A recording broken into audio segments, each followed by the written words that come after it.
Nathan Cross stands frozen outside the glass observation deck of his rocket manufacturing facility, staring at something that makes absolutely no sense. His 7-year-old son Tyler, who hasn't spoken a word since his mother's death 2 years ago, is laughing silently while his hands move rapidly through the air.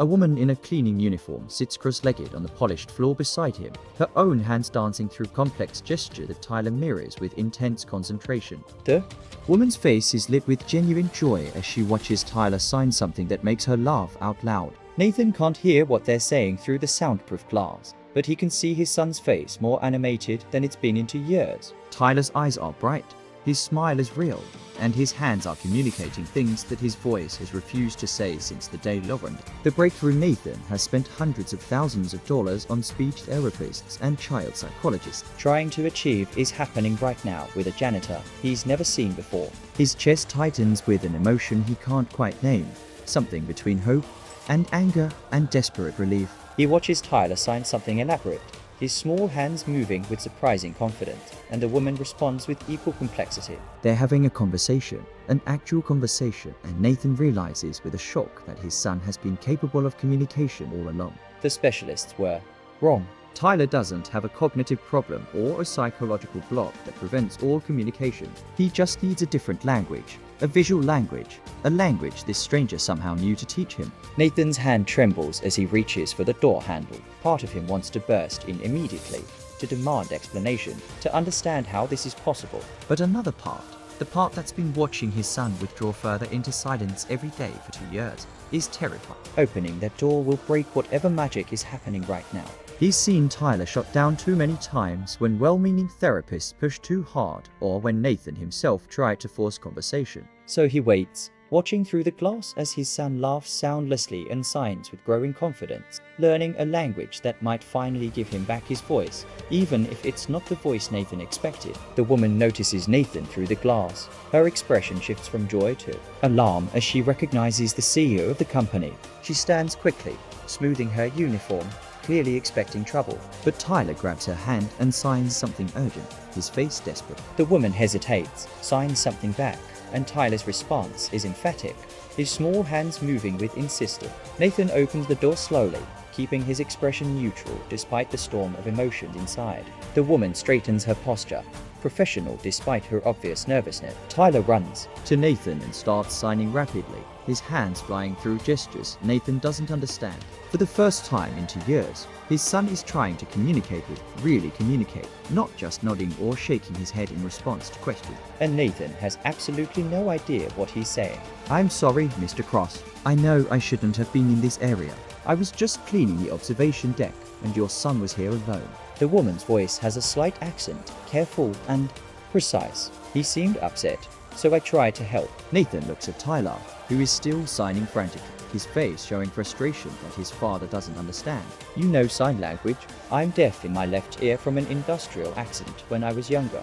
I learned ESL to help with communication in loud environment. When I saw Tyler trying to express himself with gestures, I thought maybe he was looking for a language that didn't require sound." Nathan feels something crack inside his chest. This stranger understood his son's needs in minutes when dozens of expensive specialists failed over 2 years. What was he saying? When you came in, he was telling you about the rocket launch he watched online this morning. He's very excited about the propulsion systems. He has questions about fuel efficiency and orbital mechanics. Nathan stares at the woman, then at his son. Tyler has questions about orbital mechanics. The woman nods, a slight smile returning to her face. He's very bright, Mr. Cross. He just needed a way to show it. For the next hour, Nathan sits on the observation deck floor in his $3,000 suit while this janitor translates his son's questions about rocket science. Tyler's hands move constantly, asking about thrust ratios and escape velocity and re-entry heat shield.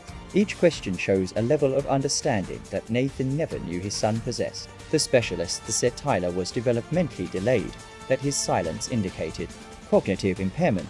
But listening to these questions translated through the janitor's calm voice, Nathan realizes his son isn't delayed at all. He's been learning everything, absorbing every detail about Nathan's work, understanding complex engineering concepts that most adults struggle with. Tyler just couldn't express what he knew because everyone was waiting for him to use words. When the woman finally stands to leave, citing her cleaning duty, Tyler's face crumples with distress. He signs something desperate, clutching at her uniform. He's asking if you'll come back tomorrow. He says you're the first person who understood him. The woman looks at Nathan uncertainly. I work the night shift, so I'm usually here when the facility is closed. If it's okay with you, Mr. Cross, I could spend some time with Tyler when I'm on my breaks. Nathan makes a decision that will change all their lives. What's your name?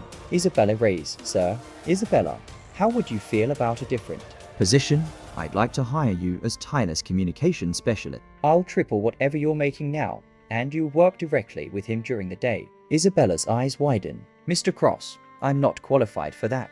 I'm just a janitor who knows some sign language. You got further with my son in one afternoon than 2 years of qualified specialists. That's the only qualification that matters. But there's uncertainty in Isabella's expression, a hesitation that Nathan doesn't understand. She speaks again. I appreciate the offer, but I need to think about it. I have responsibilities, people depending on my current income. I can't just change jobs without considering them. Nathan is used to people jumping at opportunities he offered. The hesitation surprises him, but there's something about Isabella's careful consideration that he respects. Take the weekend to think about it, but Tyler will be here Monday morning at 9, and he'll be looking for you. That night, Nathan does something he hasn't done in 2 years. He searches online for basic sign language tutorials and stays up until 3 in the morning learning the alphabet and simple phrases. His hands are clumsy and uncertain, nothing like Tyler's growing fluency or Isabella's natural grace, but he's trying.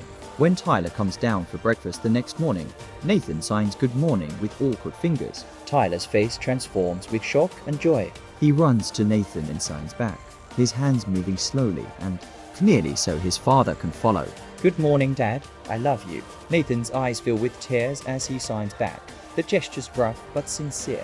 I love you too, son. They sit at the kitchen table, and Nathan asks simple questions in a mixture of spoken words and basic signs, while Tyler responds with more complex ASL that Nathan struggles to follow. It's frustrating and wonderful and exhausting, this new language between them, but it's communication, real communication.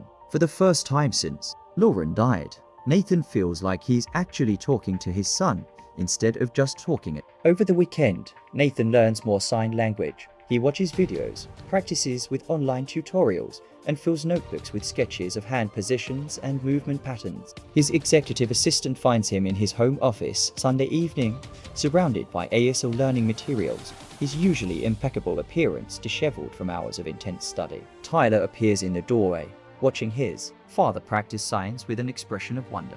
He approaches slowly and starts correcting Nathan's hand position, his small fingers gently adjusting his father's clumsy attempts. They spend an hour like that, Tyler teaching Nathan the language Isabella introduced him to, a son helping his father learn to speak in a way they can both understand. Monday morning arrives and Nathan brings Tyler to the facility earlier than usual. Tyler is practically vibrating with excitement, his eyes scanning every hallway for Isabella. But 9 o'clock passes, then 10, then 11, and Isabella doesn't appear. Tyler's excitement turns to confusion, then disappointment in the blank withdrawal that Nathan knows too well. He signs questions that Nathan can barely understand with his limited vocabulary, asking where Isabella is, why she isn't here, if she's coming back. Nathan calls human resources and learns that Isabella declined the position. She submitted her resignation from the cleaning service entirely, effective immediately, with no forwarding information. The news hits Nathan like a physical blow, but it's nothing compared to Tyler's reaction. His son's face crumples and he signs something angry and hurt before running down the corridor toward the observation deck where he first met Isabella. Nathan follows and finds Tyler pressed against the glass, his small hands signing frantically to no one, tears streaming down his face. He's calling for Isabella, signing her name over and over, asking why she left, saying he needs her. Watching his son's grief, Nathan feels rage building. How dare Isabella open this door for Tyler and then disappear? How dare she show his son a way to communicate and then abandon him? He spent 2 years watching Tyler withdraw into silence, and for one brief weekend they had hope. Now that hope is gone and Tyler is more devastated than ever. But underneath the anger is something else, a nagging feeling that there's more to Isabella's disappearance than simple rejection of a job offer, her hesitation on Friday, her mention of responsibilities and people depending on her. The way she looked at Tyler with such genuine care. Something doesn't add up. Nathan makes calls throughout the day, Using every resource available to a billionaire CEO, he contacts the cleaning service, but they cite privacy policies. He considers hiring a private investigator, but something about that feels wrong, too invasive. By evening, he's no closer to finding Isabella than he was that morning, and Tyler has stopped signing entirely, reverting to the silent, closed-off child he was before Friday. That night, Nathan can't sleep. He keeps thinking about Isabella's careful English, her mention of an industrial accident, her knowledge of sign language for loud environment. He pulls up employment records for the cleaning service and finds Isabella's limited information. No address, no phone number, just a name and the contracted company. But there's a notation about her work history. She's been with various cleaning services for 5 years. Always night shifts, always industrial or manufacturing facilities. On a hunch, Nathan drives to the industrial district at midnight, visiting factories and warehouses where Isabella might be working now. It's a long shot, but he doesn't know what else to do. Tyler needs Isabella, needs the connection they built, needs someone who understands his language and his silence. After 3 hours of searching, Nathan finds her at a plastics manufacturing plant, mopping floors in an empty break room. Isabella looks exhausted, her movements mechanical, her face drawn with fatigue. When she sees Nathan, shock and fear cross her expression. "Mr. Cross, what are you doing here? Why did you leave?" Tyler is devastated. He thinks you abandoned him. Isabella sets down her mop, her hands trembling. "I couldn't take your job offer. I'm sorry. I should have explained better, but I was afraid you wouldn't understand. Try me." Isabella takes a deep breath. "I have a daughter, Mr. Cross. Sophia. She's 9 years old and she's deaf. I work 3 jobs to afford her education at a special school for deaf children.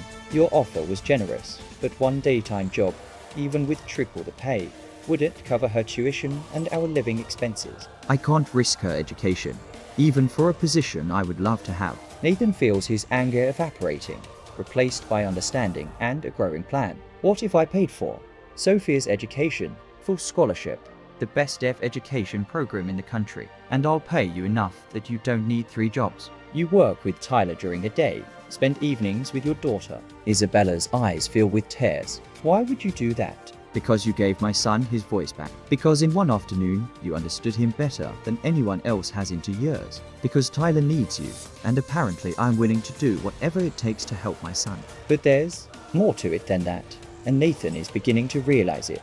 Isabella isn't just someone who knows sign language. She's someone who understands what it means to be isolated by communication barriers, who knows how to reach across that isolation with patience and genuine care. She's someone who put her daughter's needs above her own opportunity, who works herself to exhaustion to give her child a better life. She's someone worth fighting for, worth investing in, worth trusting his son. Isabella wipes her eyes. "If I agree, I have one condition. Anything. Sophia comes too. She and Tyler can learn together, help each other, and you learn sign language properly, not just basics. If you're going to communicate with your son, you do it right. Deal." Nathan extends his hand and Isabella shakes it, her grip firm despite her fatigue. When do we start?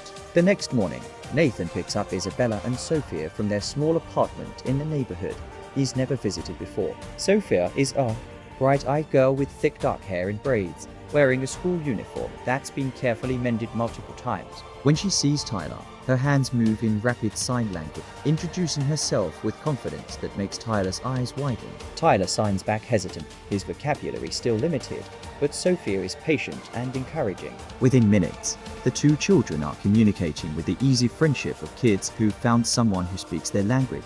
Isabella watches them with tears in her eyes, and Nathan understands why. Sophia has probably never had a hearing friend who could sign with her. Tyler has never had a friend at all since his mother died. They're giving each other something precious, something that can't be measured in money or educational opportunity. Over the next few weeks, Nathan's facility undergoes subtle changes. A quiet room is converted into a learning space for Tyler and Sophia, filled with educational materials, comfortable furniture, and large windows overlooking the rocket assembly floor. Isabella works with both children on academics, life skills, and advanced ASL. Nathan joins them whenever possible, his sign language improving daily through immersion and determination. He learns that communication isn't just about vocabulary. It's about patience and attention and truly seeing the person you're talking to. Tyler flourishes under Isabella's guidance. His personality emerges more each day, revealing a brilliant, curious, funny, child who was hiding behind silence. He asked endless questions about rockets and space and engineering. Questions that Nathan answers with a mixture of speech and sign, their conversations becoming more fluid as Nathan's skills improve. Sophia teaches Tyler about deaf culture, about the vibrant community of people who communicate visually, about the richness of a language that doesn't require sound. Tyler teaches Sophia about orbital mechanics and rocket propulsion, sharing his father's work in signs that Sophia translates into passionate questions about space exploration. The two children become inseparable, learning from each other in ways that surprise all the adults around them. But not everyone is happy about the changes. Nathan's board of directors questions his decision to bring children into the facility. His executive team worries about liability and distraction. Some employees complain about the special treatment. And then there's Miranda Cross, Nathan's sister-in-law and the company's chief financial officer. Miranda has been trying to take control of Cross Aerospace since Lauren died, arguing that Nathan is too distracted by grief to run the company effectively. She sees the time Nathan spends with Tyler and Isabella as evidence of his declining focus. 3 months after Isabella started, Miranda calls an emergency board meeting to discuss Nathan's leadership. She presents documentation of his reduced hours, his distraction during meetings, his unconventional hiring of unqualified personnel. She argues that Nathan's grief over Lauren has compromised his judgment and that the company needs new leadership. The board listens with expressions that range from sympathetic to calculating. Nathan knows that some of them have been waiting for an opportunity to push him aside. Cross Aerospace is worth billions, and control of the company means control of government contracts and revolutionary rocket technology. If Miranda can convince enough board members that Nathan is unfit to lead, she could stage a coup. But Nathan has something Miranda doesn't expect. He has Tyler. On the day of the board vote, Nathan brings his son to the boardroom. Tyler is nervous, his hands fidgeting, but Isabella has prepared him for this moment.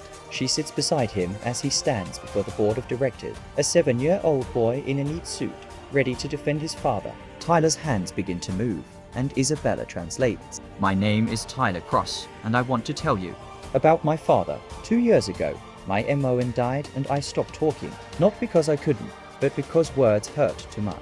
Every time I tried to speak, I remembered her voice and the pain was too big, so I stayed quiet. Everyone said I was broken, that I was delayed, that I needed to be fixed. My dad spent so much money trying to help me, but nothing worked because nobody understood. I wasn't broken. I was just speaking a different language. The boardroom is completely silent. Everyone's attention fixed on Tyler's moving hands and Isabella's calm translation. Then Isabella came and she understood immediately. She taught me sign language and suddenly I could talk again. Not with sound, but with my hands and my face and my body. She gave me back my voice. And my dad, instead of being angry that I wouldn't speak with words, learned my language. Do you know how hard it is for an adult to learn ASL? It's really hard. But every night my dad practices. Every morning we have breakfast. Conversations where his signs are still clumsy, but he tries so hard. He learns my language instead of forcing me to use his. Tyler pauses, his small hands still for a moment before continuing. You think my dad is distracted? I think he's finally paying attention to what matters. You think he's not focused on work? He's teaching me about rockets and orbital mechanics and why Cross Aerospace is going to put humans on Mars. He's raising a son who might follow in his footsteps, who loves space. Exploration because his dad took time to share it with him. Maybe that's not how you think a CEO should act, but it's how a father should act. And I'd rather have a dad than a CEO. The board members shift uncomfortably.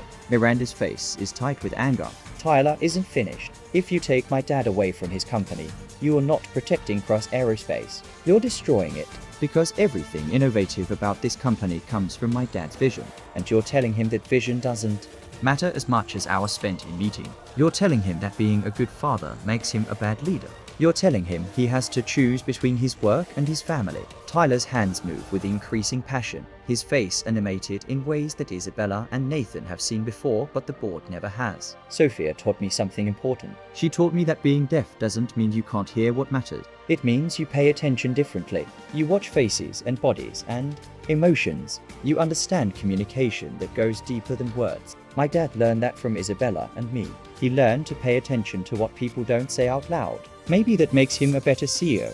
not a worse one. Maybe understanding your employees and your customers and your partners as people instead of just business contacts is actually a strength. Maybe taking time to understand your son teaches you patience and perspective that makes you better at understanding markets, competitors, and opportunities. Or maybe I'm just a 7-year-old kid who loves his dad and wants you to understand that he's not broken or distracted or unfit to lead. He's just finally healing from losing the person he loved most. And he's teaching his company that innovation isn't just about rockets. It's about people and communication and understanding that everyone has value.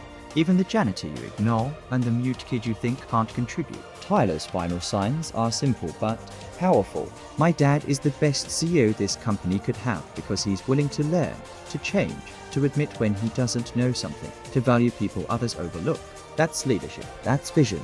And if you can't see that, maybe you're the ones who aren't paying attention. The boardroom remains silent for a long moment after Isabella finishes translating. Then Dr. Sarah Chen, the lead aerospace engineer and longest-serving board member, begins to clap. Others join her, slowly at first, then building to genuine applause. Even the members who came prepared to vote against Nathan are nodding with respect. Miranda sits frozen, her face pale, her careful arguments destroyed by a 7-year-old's passionate defense. The vote isn't even close. Nathan retains his position as CEO with overwhelming support. Several board members approach afterward to apologize for doubting him, to praise Tyler's eloquence, to ask about Isabella's incredible translation work. Dr. Chun pulls Nathan aside with tears in her eyes. I lost my husband 3 years ago, and I thought I had to become harder to survive in this industry. Watching you with Tyler, seeing how you've balanced grief and leadership and fatherhood, it reminds me that strength isn't about shutting down emotions. It's about staying human despite the pressure to be a machine. Thank you for that reminder. That evening, Nathan takes Isabella, Tyler, and Sophia to dinner at his favorite restaurant. It's the first time they've done something social together outside the facility, and Nathan realizes how much these 3 people have become part of his life. Tyler and Sophia are signing rapidly about a movie they want to see, their hands moving too fast for Nathan to follow completely, but their excitement clear. Isabella watches them with the contented expression of a mother seeing her child happy. As they wait for their food, Sophia signs something to Tyler that makes him giggle. He responds, and soon both children are laughing with the pure, unself-conscious joy that only kids can achieve. Nathan watches them and feels something he hasn't felt since Lauren died. Not just happiness, but hope. Real, solid hope for the future. Isabella notices his expression. What are you thinking about? That 2 years ago, I would have given anything to hear Tyler laugh again. Now, I am watching him laugh in a language I'm still learning. And it's even better than I imagined. Because it's authentic. It's who he really is, not who I thought he should be. Isabella smiles. Tyler is lucky to have you as a father. I'm lucky to have both of you. If you hadn't found Tyler on that observation deck, if you hadn't taken the time to understand him, I don't know where we'd be right now. Probably still sitting in expensive therapist offices, both of us miserable and frustrated. There's a moment of comfortable silence before Isabella speaks again. Can I tell you something? When I first saw Tyler trying to communicate with gestures, saw myself at his age. I was in an accident at a factory where my mother worked. The explosion damaged my hearing and killed 3 people, including my mother. For a long time, I stopped trying to talk because every sound reminded me of that explosion. Learning sign language saved me because it gave me a way to communicate without sound, without those painful memories. When I met Tyler, I recognized that same need in him. Nathan had known about Isabella's hearing loss, but not about how she lost her mother. The parallel to Tyler's situation is striking, and he understands now why Isabella connected with his son so immediately. You both survived trauma by finding a different way to communicate. Exactly. And I want you to understand that Tyler may never want to speak with his voice again. And that's okay. He's not broken or incomplete. He's just Tyler, communicating in his own authentic way. Some deaf people choose to speak orally. Some use only sign. Some mix both. Tyler might always prefer ASL. Or he might eventually feel comfortable with speech again. Either way, he's perfect as he is. Nathan looks at his son, laughing soundlessly with Sophia, his hands moving in rapid conversation. You're right. I spent 2 years trying to get him to go back to who he was before Lauren died. But he's not that person anymore. None of us are. We are different now, shaped by loss and grief and recovery. And that's okay. The dinner stretches into the evening, comfortable and easy in a way. Nathan hasn't experienced since Lauren was alive. When they finally leave the restaurant, Tyler signs something to Nathan that Isabella translates with a knowing smile. He says this feels like family dinner used to feel, like home. Nathan signs back. His vocabulary still limited, but his meaning clear. This is home.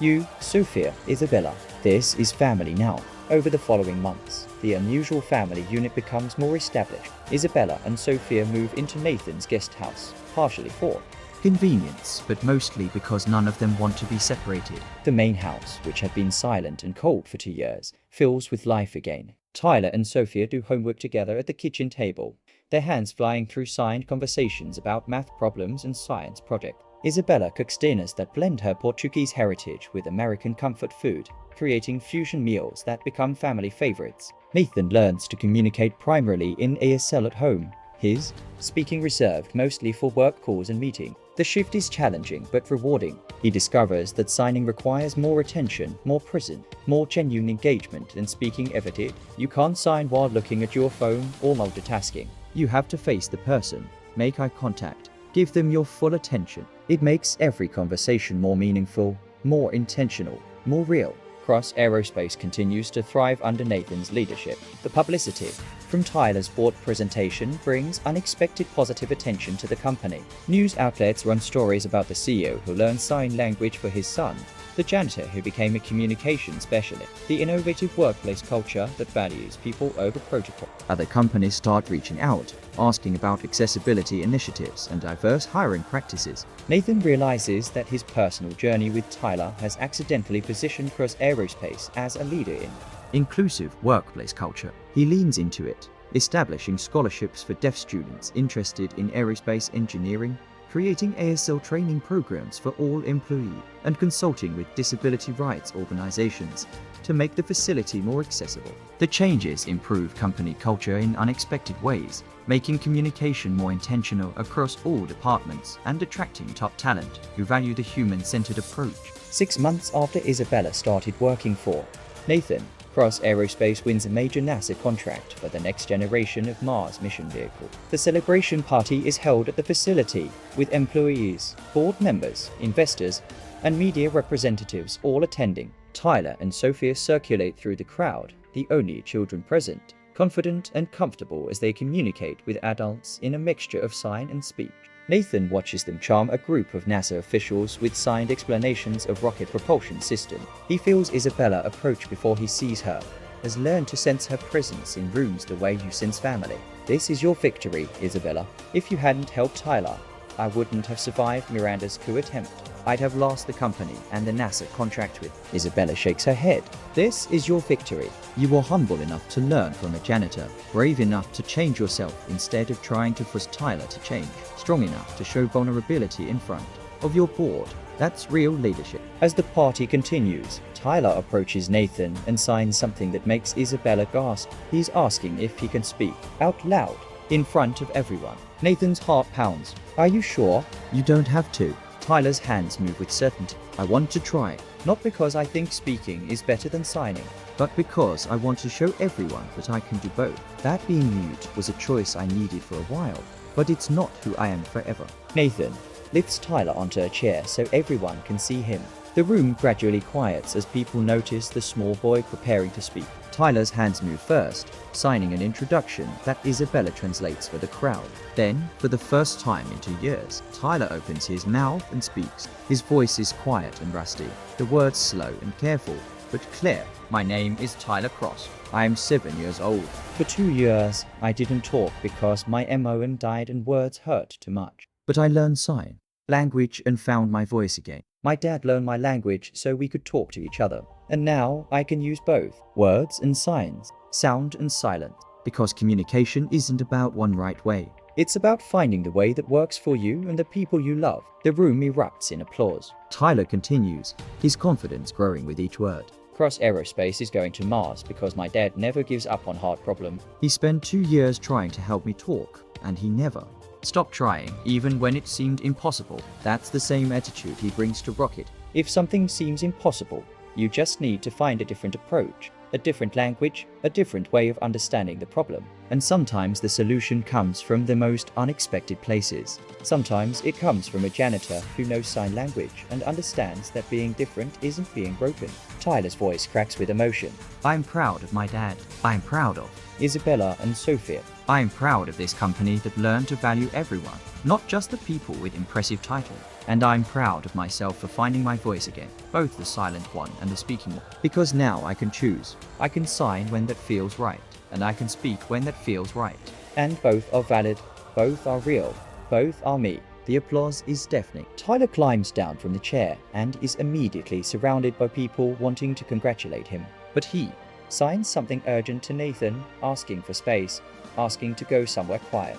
Nathan understands immediately and guides Tyler, Sophia, and Isabella to the observation deck where this all began 6 months ago. They stand together looking at the rockets in various stages of assembly, the massive vehicles that will eventually carry humans to Mars. Tyler leans against Nathan, his small body tired from the emotional effort of speaking publicly. His hands move slowly, signing his exhaustion and relief. That was hard but good. I'm glad I did it, but I'm glad it's over. Sophia signs back encouragement, telling Tyler he was brave and amazing. Isabella wraps an arm around both children, and Nathan completes the circle, the four of them standing together in comfortable silence. After a few minutes, Tyler signs something that makes Nathan's throat tighten with emotion. Before, family was just you and me and the whole where MOM used to. Now family is bigger. It includes Isabella and Sophia. It includes sign language and Portuguese food and new tradition. It's different than before, but it's still family. It's still home. Nathan signs back, his fluency much improved over 6 months of constant practice. You're right, this is family. Not the family we planned to have, but the family we needed. The family we built from grief and hope and unexpected connections. Isabella and Sophia add their own signs to the conversation, creating a multi-person dialogue that flows seamlessly between speakers. This is what communication looks like when everyone is fully present, when differences are valued rather than erased, when love transcends language barriers. 1 year after Isabella found Tyler on the observation deck, Nathan proposes to, not with a dramatic public gesture, but with a quiet conversation in their kitchen while the kids do homework in the next room. He signs the proposal first, wanting to express his feelings in the language that brought them together, then speaks it aloud so Isabella can hear with her partial hearing. I know this might seem fast, and I know we came together because of Tyler's needs rather than romance. But somewhere in the past year, you became essential to my life. Not just as Tyler's teacher or Sophie's mother, but as my partner. You've taught me to communicate more honestly, to value people for who they are rather than who I think they should be, to build family from love rather than obligation. I want to make this official. I want us to be a legal family, not just an emotional one. Will you marry me? Isabella's eyes fill with tears. She signs and speaks simultaneously, the hybrid communication they've developed together. Yes. But I need you to understand something first. I fell in love with you watching you learn sign language. Not because you're a billionaire or a rocket scientist, but because you were humble enough to become a student. Because you valued your son's needs over your own comfort. Because you hired a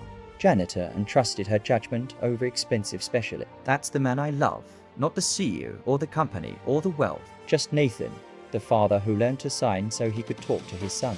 Their wedding is small and intimate, held in the facility's observation deck with close friends and family. Tyler and Sophia serve as the couple's attendants, both children beaming with joy as they watch their parents unite officially. The ceremony is conducted in both English and ASL, with an interpreter ensuring everyone can follow regardless of their communication preferences. Miranda attends, having slowly reconciled with Nathan after her failed coup attempt. She signs a tentative congratulation, her ASL rough but sincere. Nathan signs back forgiveness, understanding that grief makes people do desperate things. When Tyler and Sophia sign a song they composed for the ceremony, there isn't a dry eye in the room. The song tells the story of their family in hand movements, describing loss and hope and new beginnings. It's beautiful in a way that transcends words, a perfect expression of what they've all learned. 2 years after the wedding, Sophia is 11 and Tyler is 9. Both children are fluent in English, Portuguese, and ASL, switching between languages with ease. Sophia has developed a passion for aerospace engineering, inspired by Tyler's enthusiasm and Nathan's work. She wants to be the first deaf astronaut, and Nathan has no doubt she'll achieve it. Tyler has started speaking more regularly, his voice now confident and clear. though he still prefers to sign when expressing complex emotions or discussing topics he's passionate about. He's writing a children's book about a boy who finds his voice through sign language, illustrated by Sophia with pictures of hands forming words against starfields and rocket launches. Isabella has become a nationally recognized advocate for deaf education and communication accessibility. She consults with schools and businesses about creating inclusive environment, sharing the lessons learned from her unlikely journey from janitor to communication specialist to CEO's wife. She never forgets her roots, still maintaining relationships with the cleaning staff at Cross Aerospace and advocating for better wages and working conditions for service workers across all industries. Nathan has successfully balanced his roles as CEO, father, and husband. Cross Aerospace has launched 3 successful Mars missions, with plans for a permanent base within the next decade. The company culture has become a model for the industry, attracting talent specifically because of its commitment to accessibility and human-centered values. But Nathan's greatest achievement isn't measured in rocket launches or company valuation. It's measured in the laughter that fills his home every evening, the signed conversations over breakfast, the family where 4 people who might never have met now share their days in 3 languages. It's measured in Tyler's confidence and Sophie's dreams and Isabella's joy.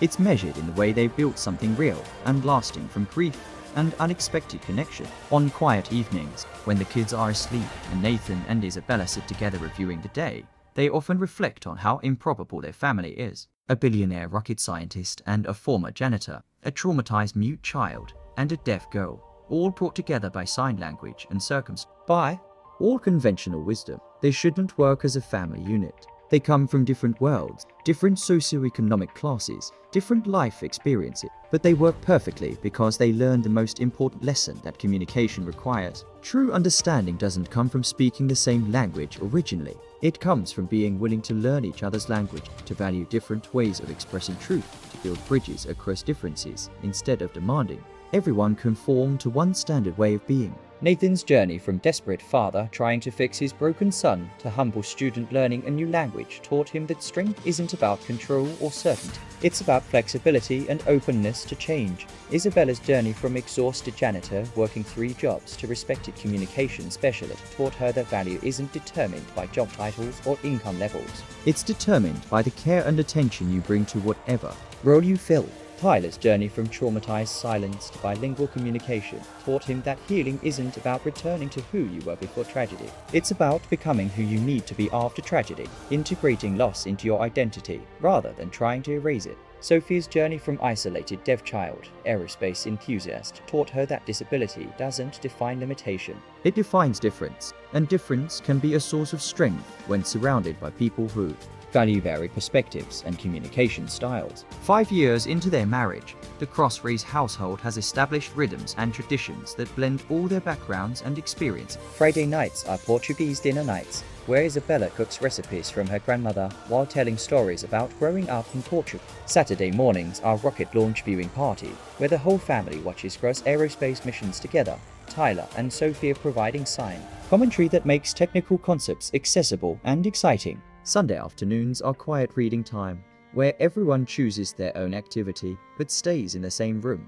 connected by presence rather than conversation. These traditions matter because they acknowledge that family isn't about erasing individual identities to create uniformity. It's about weaving individual threads into something stronger and more beautiful than any single strand could be alone. Tyler keeps his mother's memory alive through stories and photographs, teaching Sophia about the woman who shaped his early years. Isabella never tries to replace Lauren, but instead honors her by loving the son she left behind. The household celebrates both Mother's Days, one for Lauren's memory and one for Isabella's present, teaching the children that love multiplies rather than divides. Nathan has learned that grief doesn't disappear with new love, it transforms. Some days he still misses Lauren with an ache that takes his breath away. But those moments no longer define his existence. They're part of a larger story that includes loss and recovery, ending and beginning, death and new life. He's learned to hold both truths simultaneously, the pain of what he lost and the joy of what he found. Cross Aerospace continues expanding its accessibility initiative. The company now employs dozens of deaf and hard of hearing engineers, all recruited through partnerships with deaf education programs that Isabella helped establish. The facility has become a model for inclusive design, with visual alert system, ASL interpreters on staff, and communication protocols that accommodate multiple languages and modalities. Other aerospace companies have started copying the approach, and the industry as a whole is slowly becoming more accessible. But the real impact is in the individual lives changed. Nathan receives letters regularly from parents of deaf children, thanking him for showing that disability doesn't limit potential. He hears from adults who learn sign language to communicate with family members after seeing Tyler's story. He meets young deaf students who dream of working in aerospace because Sophia proved it was possible. The ripple effects of one janitor's compassion for a mute child continue expanding outward, touching lives in ways none of them could have predicted. Tyler is now 12 years old, tall and confident, splitting his communication evenly between signing and speaking,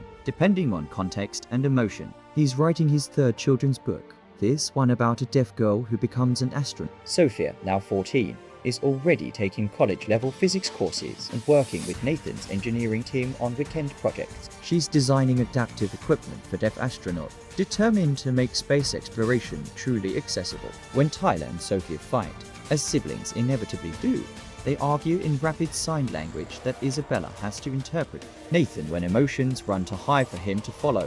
When they reconcile, as siblings inevitably do, they do it with the elaborate apologies that come from being raised by parents who taught them that communication means acknowledging mistakes and rebuilding trust. They're normal kids in many ways, dealing with homework stress and friend drama and the usual challenges of growing up. But they're also extraordinary, bilingual and bicultural, comfortable moving between hearing and deaf worlds, carrying forward the lessons their unconventional family taught them about valuing difference and building bridges across communication gaps. On Tyler's 12th birthday, Nathan takes him back to the observation deck where Isabella first taught him to sign.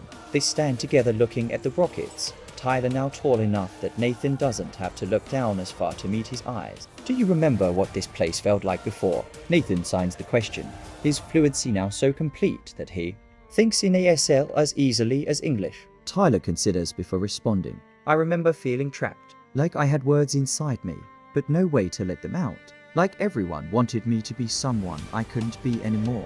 And now I feel free. I can communicate however I want.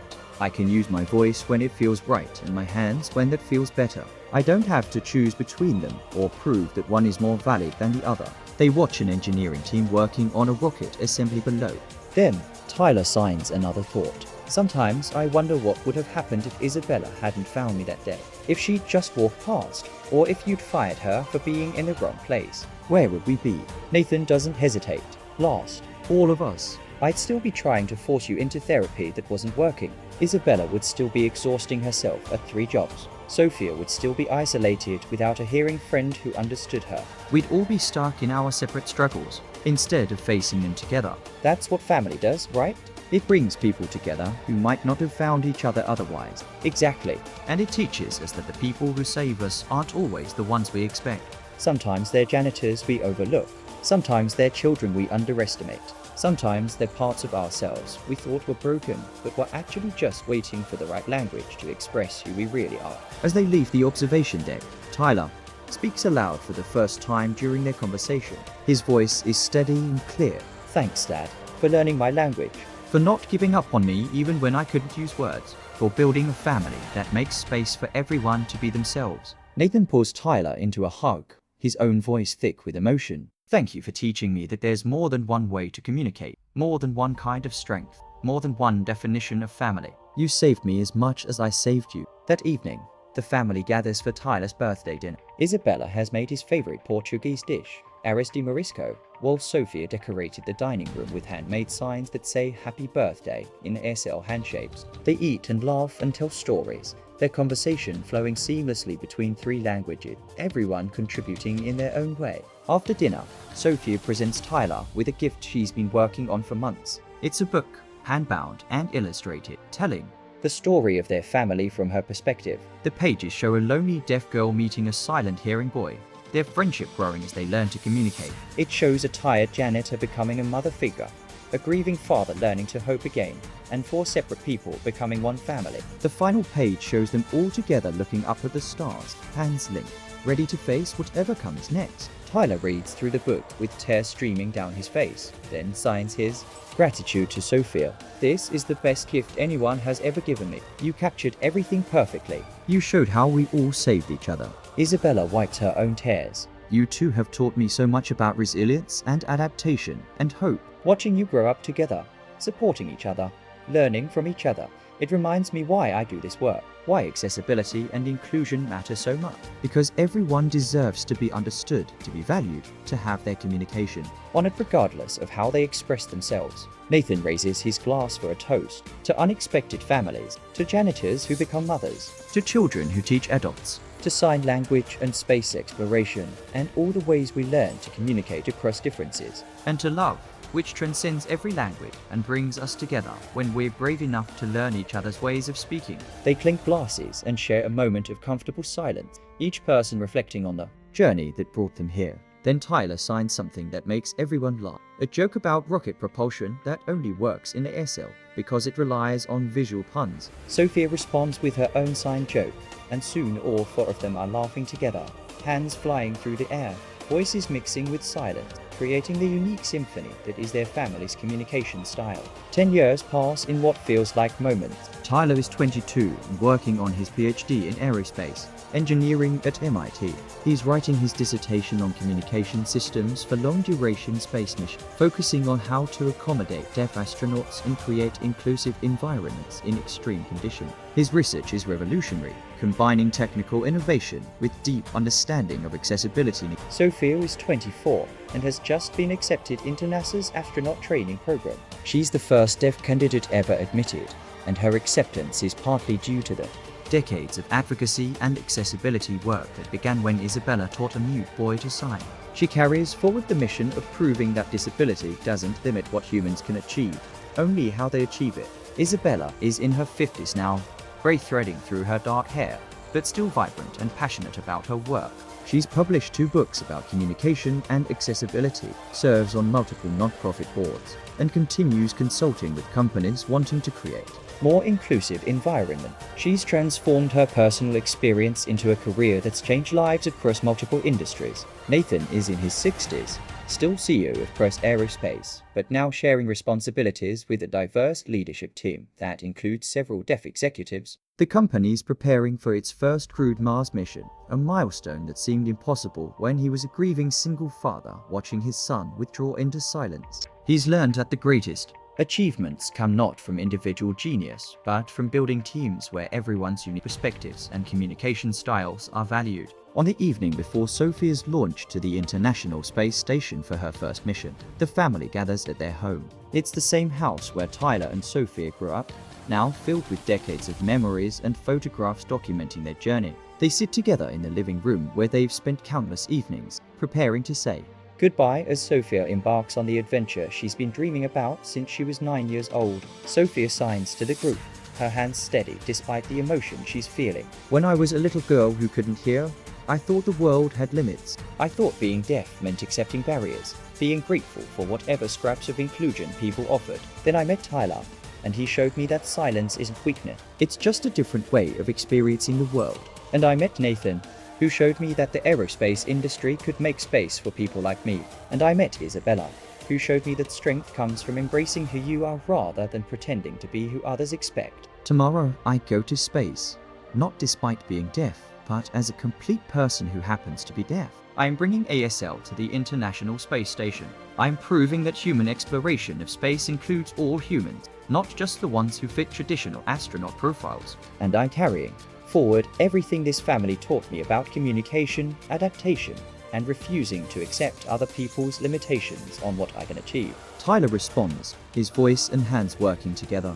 You've always been my hero, Sophia. From that first day when you signed to me with such confidence, showing me that communication doesn't require sound. You taught me that being different is powerful, that disability is just another form of diversity, that the barriers we face are usually other people's misconceptions rather than our actual limitations. You're going to space, but you've already traveled further than most people ever do. You've crossed from a world that saw you as limited to a world that recognizes you as limitless. Isabella's signs are emotional, motherly pride evident in every gesture. My daughter, the astronaut. When you were born deaf, doctors told me to prepare for a difficult life. They said you'd face endless challenges, that I should lower my expectation. That disability meant diminished potential. They were wrong about everything. Your deafness didn't limit you. It shaped you into someone stronger, more adaptable, more determined than most hearing people could ever be. You learned to navigate a world not designed for you, and instead of accepting that world, you're changing it. Tomorrow, when you orbit Earth, you represent every deaf child who's been told they can't. You prove them wrong just by existing, by achieving, by reaching for the stars and actually touching. Nathan is the last to speak. His signs now as fluent as his words. 20 years ago, I was a broken man who thought he'd lost everything. My wife was dead, my son was silent, and I was drowning in grief and failure. Then a janitor taught my son to sign, and everything changed. Not because the janitor fixed what was broken, but because she showed me that nothing was actually broken. We were just using the wrong language to understand each other. Sophia, you're the proof that this family's story matters. You're the culmination of everything we learned together about communication and acceptance, and refusing to let anyone else define what's possible. Your success isn't just personal. It's a testament to what happens when we build inclusive systems, when we value diverse perspective, when we recognize that everyone has contributions to make if we just learn their language. The night passes with stories and memories and laughter and tears. They stay up until dawn, nobody wanting to break the spell of being together. When the sun rises, they drive to the launch facility where Sophia will begin her journey to space. The viewing area is filled with people who have followed Sophia's story over the years. Deaf children holding signs that say deaf astronauts can do anything. Parents who learn sign language for their kids after seeing Tyler and Sophia's story. Educators who transform their programs based on the Crossrays family's advocacy. Journalists documenting this historic moment. Aerospace professionals who pushed for greater inclusion after watching Cross Aerospace's success. As Sophia walks toward the transport vehicle that will take her to the spacecraft, she turns back one final time. Her family stands together, hands raised, signing their love and support in the language that brought them all together. Sophia signs back, her hands visible even at a distance, clear and strong and confident. I love you all. Thank you for teaching me too. Reach for stars I was told I couldn't touch. The spacecraft launches perfectly, carrying Sophia and her crewmates into orbit. Nathan watches through tears, remembering the desperate father who once thought his son was broken, who couldn't imagine a future beyond grief. He thinks about the janitor who saw potential where others saw limitation, who taught a mute child to communicate and accidentally changed the trajectory of multiple lives. He thinks about the two children who became siblings not through blood, but through shared language and understanding, who taught each other that different doesn't mean less. He thinks about the family they built from loss and hope and unexpected connection. Isabella takes his hand, her grip strong and certain. We did it. We actually did it.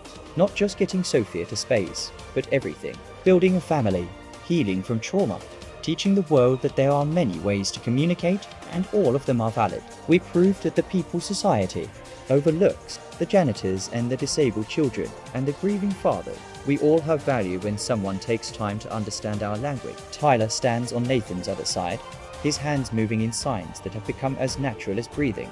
This is what MOM would have wanted. Not for everything to stay the same after she died, but for us to keep living, keep growing, keep building something beautiful, even after loss. She'd be proud of you, Dad. Proud of what you built with Isabella.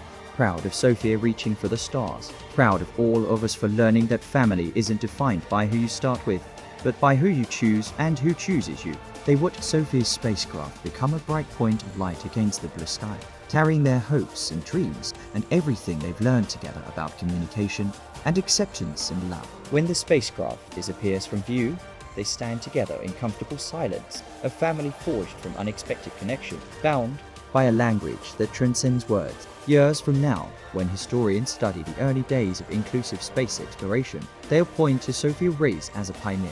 When educators teach about communication accessibility, they'll reference the Crossrays family's advocacy work. When business leaders study inclusive corporate culture, they'll examine Cross Aerospace's transformation under Nathan's leadership. But the real story, the one that matters most, is smaller and more personal. It's about a grieving father who learned to sign so he could talk to his son. It's about a janitor who saw a child's needs more clearly than expensive specialists ever could. It's about two children who became siblings by learning each other's languages. It's about a family that formed not despite their differences, but because of them. teaching each other that communication takes many forms, and all of them are valid when offered with love and accepted with openness. Did this story touch your heart? Do you believe that families can be built from unexpected connections and that communication transcends traditional language? Share your thoughts in the comments below. If this moved you, hit that like button and subscribe for more incredible stories about hope, healing, and the power of learning each other's languages. Share this video with someone who needs to be reminded that the people who save us aren't always the ones we expect, that true strength comes from being willing to learn, to change, to embrace differences rather than erasing them. Because sometimes the most revolutionary act is simply paying attention to someone everyone else overlooked. And sometimes the greatest love stories are about families we choose rather than families we are born into.